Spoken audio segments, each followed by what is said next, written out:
ये हमास को हर थोड़े अरसे बाद कुछ लाशों की ज़रूरत होती है जिससे वो मुस्लिम दुनिया में जोश जज्बा पैदा करे और डोनेशन ले, पैसा मिले। ये हर कुछ अरसे बाद हमास करता है। गज़ा से रॉकेट फायर होते हैं, फिर इसराइल इनके ऊपर बमबारी करता है और फिर ये आम फ़लस्तीनी मरते हैं तो उसकी लाशें दिखा के, और उसमें पूरा इकोसिस्टम जो दुनिया का है लेफ्ट का, वो उसको प्रमोट करता है। और वो जो रोना धोना करता है, ये वो जो हमास ने किया, उसकी तस्वीरें वीडियो वायरल हैं हर जगह। अब इसराइल तो पूरा हिसाब किताब लेगा। बेंयामिन नेतन्याहू है, ये समझ लें कि इसराइल का बेस्ट प्राइम मिनिस्टर हो सकता है इस वक्त। ऐसे मौक़ों पे नेतन्याहू ही सही जवाब दे सकता है। और मेरा मानना यह है कि अब शायद नेतन्याहू छोटा मोटा ऑपरेशन नहीं करेगा, और उसने बोला है कि we are at war, it is not an operation. इस सिलसिले में पाकिस्तान के भी प्राइम मिनिस्टर ने इसी टाइप का बयान दिया कि मिडल ईस्ट कॉन्फ्लिक्ट में ये हो रहा है और वो हो रहा है। अबे कोई कॉन्फ्लिक्ट नहीं है, ये सीधा सीधा टेररिस्ट अटैक है। पाकिस्तान की फॉरेन मिनिस्ट्री का भी फौरन बयान आया कि सीज फायर होना चाहिए। यानी गजा वालों ने जो करना था कर लिया, 5000 रॉकेट भी फायर कर दिए, अंदर आके मार भी दिए बंदे, सब कुछ कर लिया, 100 से ज़्यादा इसराइलियों को फारिग कर दिया। अब सीज फायर करो, यानी इसराइल जवाब ना दे। फलस्तीन और इसराइल में लड़ाई का दूसरा दिन। हमलों से 350 इसराइली हलाक, 1800 से जायद जख्मी। हमास के मिलिट्री विंग की कार्रवाइयों से इसराइल बौखला गया। तूफानुल अक्सा ऑपरेशन में हजारों रॉकेट फायर, मुतअद्दिद इसराइली इलाके हमलों की जद में आए। का ताल्लुक है हमास को कई पाकिस्तानी जो है वो बिल्कुल एक टेरर ऑर्गेनाइजेशन समझते हैं, टेररिस्ट ही समझते हैं, और उनका ख्याल है कि वो लोग गलत कर रहे हैं। अगर कोई ये समझता है, पाकिस्तान के लोग तो मुसलसल बहुत से लोग ऐसे हैं, बल्कि मेजॉरिटी पाकिस्तानी जो हैं वो हमास को सपोर्ट कर रहे हैं, फ़लस्तीन को सपोर्ट कर रहे हैं। लेकिन ये बात ज़रूर याद रखिएगा कि इजराइल से जीता नहीं जा सकता। अगर अचानक से उनके ऊपर अटैक कर दिया गया है हमास की तरफ से, तो हमास के लोग हरगिज ये ना समझें कि वो जीत जाएंगे।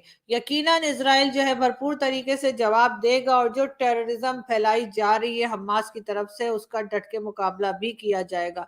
इसके अलावा जी ये बात भी की जा रही है कि कई लोगों ने कहा कि जी पाकिस्तान जो है वो भी फ़लस्तीन के साथ खड़ा है, पाकिस्तान जो है वो भी हमास के साथ खड़ा है। और इस तरह की एक बात किसी दोस्त ने ट्विटर पे लिखा कि जब अरब कंट्रीज़ को ये पता चला, या अरब कंट्रीज़ को जब यहाँ से बताया गया कि जी हम तो फ़लस्तीन के साथ खड़े हैं, तो उन्होंने कहा पहले खुद के साथ तो खड़े हो जाओ, हर 2 महीने बाद तो पैसे माँगने आ जाते हो। तो इसलिए अपना भीख माँगना छोड़ो और अपने काम से काम रखो, तो ही बेहतर होगा। बाकी दूसरों के झगड़े में टाँग अड़ाने की हमारी पुरानी आदत है। तो इसीलिए हम जो है अब ये फैसला भी कर बैठे हैं कि जी हमने जो है वो हमास के साथ खड़े रहना है। ये और बात है कि हमास वाले हमें पूछ तक नहीं रहे। मगर ये ज़रूर है कि यकीनन इज़राइल जो है वो भरपूर तरीके से जवाब देगा। जिस तरह की फुटेजेस आ रही हैं सोशल मीडिया के ऊपर, अभी तो खैर वो बहुत ज़्यादा डिस्टर्बिंग है, और छोटे-छोटे मासूम बच्चे और औरतें और दूसरे लोग जो है इज़राइल के, उनके ऊपर दिखाया गया है कि किस तरह से जो है हमास ने फ़लस्तीन के लोगों ने ज़ुल्म किया है, उनको मारा है, उनको जान से मार दिया है। और एक तो जैसे कि मैंने आपको पहले भी बताया था कि कोई फ़ौजी थी इज़राइल की, लेडी थी ज़ाहिर है, उसको जो है जिस तरह से गाड़ी में डाल के उसकी डेड बॉडी को घुमाया जा रहा था, वो भी बहुत ही डिस्टर्बिंग था। अमेरिका की तरफ से ये भी कहा गया है कि कुछ फंड, बल्कि अच्छा खासा मेरे ख्याल है 10 बिलियन डॉलर बताए जा रहे हैं, कोई 8 बिलियन कह रहा है, लेकिन बहरहाल कुछ फंड जो है वो इज़राइल के लिए भी अमेरिका ने दिया है। और ज़ाहिर है कि अमेरिका इज़राइल को सपोर्ट कर रहा है, और बाकी जो कंट्रीज़ हैं, इस्लामिक कंट्रीज़ जो हैं, वो एक तरह से फ़लस्तीन का साथ दे रही है, लेकिन हमास का साथ इतना ज़्यादा कोई नहीं देता हुआ दिखाई दे रहा। ज़ाहिर है कि वो एक टेरर ग्रुप के तौर पे सामने आया है, और उसका साथ देना भी नहीं चाहिए। लेकिन हमारे यहाँ कुछ मुल्ला मौलवी टाइप, आपको मालूम है कि मुल्ला माफिया जो पाकिस्तान में है, उनमें से किसी ने कुछ टाइम पहले ये कहा था कि जी इज़राइल ख़त्म हो जाएगा। इसराइल और हमास के आतंकियों के बीच जो कॉन्फ्लिक्ट है वो काफ़ी ज़्यादा इंटेंस हो चुका है, और अभी जिस समय हमें वीडियो रिकॉर्ड कर रहे हैं तब तक आई रिपोर्ट्स के मुताबिक हमास आतंकियों के इन हमले में इसराइल में करीब 600 लोगों की जान जा चुकी है, और जबकि जवाबी कार्रवाई में इसराइल की मिलिट्री भी 400 से अधिक हमास के आतंकियों को ढेर कर चुकी है। और इस तरह की वीडियोस भी देखने को मिली हैं कि किस तरह से हमास के आतंकी स्काई डाइविंग करके इसराइल में लैंड हो रहे हैं, वे मोटर ग्लाइडर्स का इस्तेमाल कर रहे हैं इसराइल में घुसपैठ करने के लिए। और जबकि भारत में इसराइल के राजदूत की तरफ से कहा गया कि भारत ने इसराइल के प्रति जो अपना एक स्ट्रॉन्ग सपोर्ट दिखाया है, तो वो 2 कारणों की वजह से बेहद ही ज़्यादा महत्वपूर्ण है।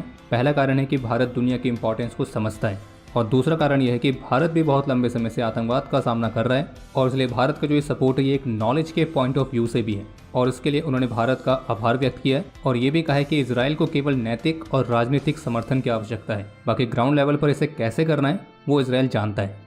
और इसराइल के राजदूत का ये भी कहना है कि अब समय आ गया कि इन आतंकियों को हम ये अच्छी तरह से समझा दें कि उन्होंने गलत लोगों से पंगा लिया है।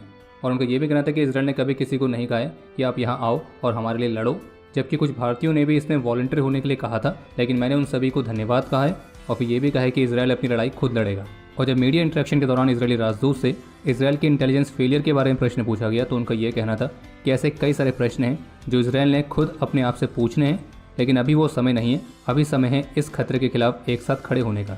और जबकि यूएस के सेक्रेटरी ऑफ स्टेट ने भी एक इंटरव्यू में इस बात पर अपनी चिंता व्यक्त करी है कि इसराइल में हुए आतंकी हमलों में जो मारे गए हैं या जो बंधक बनाए गए हैं, तो उनमें कई सारे अमेरिकन भी हो सकते हैं। और ऐसी भी रिपोर्ट्स है कि गाजा स्ट्रिप में जो हमास के आतंकी हैं वे ह्यूमन शील्ड के तौर पर सिविलियन पॉपुलेशन का इस्तेमाल कर रहे हैं अपने आप को बचाने के लिए।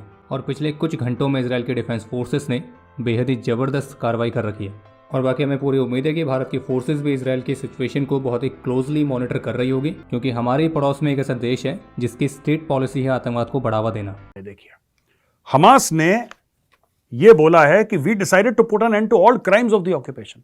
इसराइल ने जो भी जुल्म करे हैं आज हम उन सबको खत्म कर देंगे, और इसराइल जो अपनी मनमानी करता है आज वो मनमानी खत्म। ये इतने बेवकूफ हैं हमास वाले, 2-2 कौड़ी की इनकी औकात नहीं, आतंकवादी हैं। इनको ये नहीं पता कि इसराइल से लड़के इनको सिर्फ मार खानी है। ये एक तरफा ये लड़ाई भी नहीं है दोस्तों। जो कहता है कि इसराइल के हमास से लड़ाई हो गई वो भी झूठ बोल रहा है। ये लड़ाई नहीं है, ये पिटाई है। ये पिटाई है, क्योंकि लड़ाई क्या होता है, दोनों लड़ते हैं तब होती है लड़ाई। पिटाई एक तरफा होती है। अब इसराइल मैदान में आ गया है, ये देखना है चूहे। अभी आप देखना है चूहे कैसे भागते हैं, क्योंकि इसराइल अपने टैंक वैंक लेके, अपने सब कुछ लेके, आप देखिएगा इसराइल घुस जाएगा बिल्कुल अंदर, और एक एक करके ठोकेगा, एक एक करके निकाल के एक एक करके निपटाएगा। और फिर ये लोग पता है क्या करेंगे? मैं बता रहा हूं दोस्तों, इसराइल का जो असली जिसको कहते हैं कि इमेज जो है वो खराब करने का ठेका हमास ने ले रखा है। हमास और हिजबुल्लाह दोनों क्या करते हैं मैं आपको बताता हूं। ये ऐसी लाशें दिखा देंगे, जिंदा लोगों को लेटा देंगे और उनके ऊपर सफेद चादर डाल देंगे कि जैसे मरा हुआ आदमी है। छोटे छोटे बच्चों को ऐसे दिखाएंगे कि बच्चा मरा हुआ है, बच्चे को बोला तुम सांस मत लेना, कुछ मत लेना। उनकी फोटोग्राफी करते हैं ऊपर से, और फिर उसको ये वायरल करते हैं सोशल मीडिया पे। कहते हैं कि देखो इसराइल ने इतने 50 लोग मार दिए, 100 लोग मार दिए। ये ऐसे काम करते हैं। और लोग जो हैं भावुक तो होते हैं, लोग कहते हैं हो इसराइल इतना बुरा है, इसराइल ने बच्चों को मार दिया। देखिए बात ये होती है कि ये क्या करते हैं, ये जो रॉकेट आए हैं कहां से आए हैं। मैं आपको पूरी स्कीम बता देता हूं। इनकी जो स्कीम होती है ना हर चीज की, माल बेचने की, इनकी माल बेचने की स्कीम क्या है? इनकी माल बेचने की स्कीम यह है कि दोस्तों जितने भी रॉकेट फायर करते हैं, ये रॉकेट फायर करते हैं, जो एरिया होगा ना कहीं से तो रॉकेट टेक ऑफ करेगा। वो कोई तो उसका बेस होगा ना जहां से रॉकेट टेक ऑफ कर रहा है हवा में। ये कोई सुनसान इलाके से नहीं करते फायर, ये करते हैं पॉपुलेटेड इलाके से, बिल्कुल जहां पे आबादी के क्षेत्र होते हैं ना, आबादी के क्षेत्र के बीचों बीच एक कॉलोनी बनी है, वहां पे हजारों दर हजारों 50-60 हजार लोग रहे, उनके बीचों बीच 15, 20, 30 रॉकेट वहां से फायर हो जाते हैं। अब क्या होता है, इसराइल का जो रडार है या इसराइल का कंप्यूटर है वो रीड करते हैं कि कहां से मिसाइल निकली है, मिसाइल टेक ऑफ कहां से करी है वो देख लेते हैं, रॉकेट कहां से टेक ऑफ करा है वो रीड कर लेते हैं। तो उनका जो सीबी होता है, सीबी यानी कि काउंटर बम्बार्डमेंट, यानी कि इसराइल से फिर मिसाइल वहीं पे जाके गिरेगी जहां से रॉकेट इनका टेक ऑफ किया है, और वो होता है आबादी का इलाका। ये जानबूझ के जो पैलेस्टीनियंस हैं, हमास वाले हैं, हिजबुल्लाह वाले हैं, ये तो अगर हमास की स्टोरी है आज की कि आप औरतों और बच्चों को आगे रखिए और पीछे से आप गोली चलाइए। अब कोई ना कोई जवाबी कार्रवाई करेगा, जब जवाबी कार्रवाई करेगा, भगवान ना करे गलती से किसी बच्चे को लग गई, फिर आप बोलेंगे ये एक नन्हा सा शहीद है। और कोई ये नहीं पूछेगा कि भाई जब सिक्योरिटी फोर्सेस और भीड़ के बीच में अगर पेलेट गन्स फायर हो रही हैं, कुछ भी हो रहा है, तो ये 5 साल का बच्चा बीच में कहां से आया?